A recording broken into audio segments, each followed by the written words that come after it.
সর্বশেষ যে লোকটা জান্নাতে যাবে তাকে আল্লাহ তাআলা জাহান্নামের আগুনে পোড়াতে পোড়াতে ছাই বানিয়ে ফেলবে। আল্লাহ বলবেন, জিব্রাইল যাও একটু দেখো, একটা মাত্র সেজদা দিয়েছে আমাকে, এরকম কাউরে পাওয়া যায় কিনা, বাটি চালান দিয়ে দেখো পাওয়া যায় কিনা।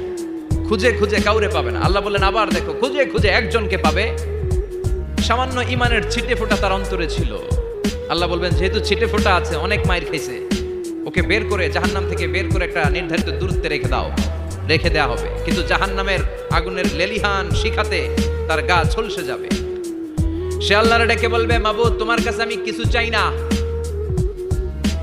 জাহান্নাম থেকে তুমি আমাকে বের করেছো, জীবন নদীর পানি তুমি আমার গায়ের মধ্যে ঢেলে দিয়েছো, আমি আবার সজীবতা ফিরে পেয়েছি। আমি তোমার কাছে জান্নাত চাই না, শুধু নিরাপদ একটা দূরত্বে আমাকে রেখে আসো, যাতে জাহান্নামের আগুন আমারে কষ্ট দিতে না পারে।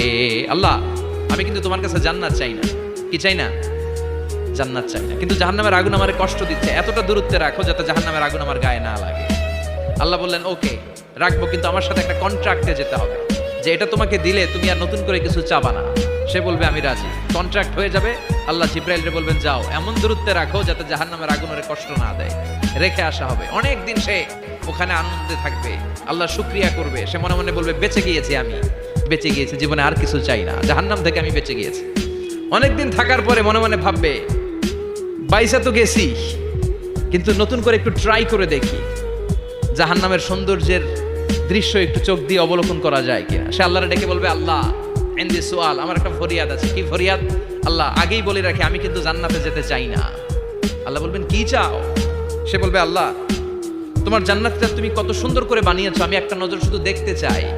জান্নাতের দরজার সামনে নিয়ে যদি আমারে বসিয়ে রাখো, দ্যাটস ইনাফ, আর কিছু চাই না, শুধু জান্নাতের দরজার সামনে। আল্লাহ বললেন তুই না ওয়াদা করেছিস, তুই না চুক্তি করেছিস। সে বলবে, আল্লাহ আমারে হতভাগা বানাইয়া তোমার কি লাভ? সুবহানাল্লাহ পড়েন, আমারে তুমি হতভাগা বানিও না। আল্লাহ বলে ঠিক আছে, আবার সিগনেচার কর যে জান্নাতের দরজার সামনে বসিয়ে দিলে আর কিছু চাবি না। সে সিগনেচার করে বলে আমি চাবো না।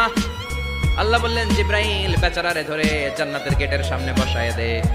এবার জান্নাতের গেটের সামনে বসে বসে জান্নাতের সৌন্দর্য দেখা শুরু করবে। সুবহানাল্লাহ, এমন সৌন্দর্য যেটা চোখ দিয়ে কেউ দেখে নাই, কান দিয়ে শোনে নাই। ওই সৌন্দর্য চোখে দেখে, কান দিয়ে আওয়াজ শোনে, মাগার ভোগ করতে পারে না। অন্তরে জ্বালা আছে না নাই?